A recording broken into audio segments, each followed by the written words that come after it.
வணக்கம். இப்போ நம்ம புரட்சி தலைவி அம்மா எங்கள் இதய தெய்வம், அவங்களுக்கு உடம்பு பூர்ணமாக குணம் ஆகணும் அப்படின்னு வேண்டிக்கிட்டு நாங்கள் சிறப்பு பூஜையில் ஈடுபட்டு இருக்கோம்.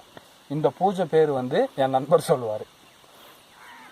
இந்த பூஜை ஹாங்காங்கிலேருந்து என் நண்பர் ஒருத்தர் சொன்னார். ஆக்சுவலாக இது உப்பு, மஞ்சத்தூள், இது பிள்ளையார். இந்த பிள்ளையாரை நம்ம இடையில வச்சுக்கிட்டு மனசார காசு வச்சுக்கிட்டு காசை சாமிக்கு படையல் பண்ணிட்டு மனசார நம்ம வேணும்னா அந்த எலுமிச்சம்பழத்தை எடுத்து இங்கே இருக்கு, எலுமிச்சம்பழத்தை புளிஞ்சிட்டு மனசார வேணா நம்ம என்ன நினைக்கிறோம் அப்படின்றது நடைபெறும். நாம் இப்போ என்ன நினைச்சிட்டு நாங்கள் வேண்டுறோம் அப்படின்னா, இதுக்கு ஆக்சுவலாக குளிக்கணும். நான் பாருங்க குளிச்சிருக்கேன், ஈரத்தலையோட உட்காந்துருக்கேன். எதுக்காக உட்காந்துருக்கேன் அப்படின்னா, தங்கத் தலைவி எங்கள் அம்மா அவர்கள் உடல் நலம் பூரணமாக குணமாகணுன்ற ஒரே நல்ல காரணத்துக்காக நாங்கள் இதை செஞ்சிட்ருக்கோம். அவங்க நல்லா வாங்க, மீண்டு இது தமிழகத்தில் நல்லாட்சி புரிவாங்க அப்படின்ற நம்பிக்கை எங்கள் எல்லாத்துக்குமே இருக்குது, உங்களுக்கும் இருக்குன்னு நினைக்கிறேன். இனி எங்கள் அம்மா மட்டும் தான் நிரந்தர முதல்வர். இதை லைக் அண்ட் ஷேர் பண்ணுங்க. அதுக்கு மேலே நவீன் அண்ட் சிவராம் வீடியோ எடுக்கிற என் நண்பர் பிரசாத். ரைட்.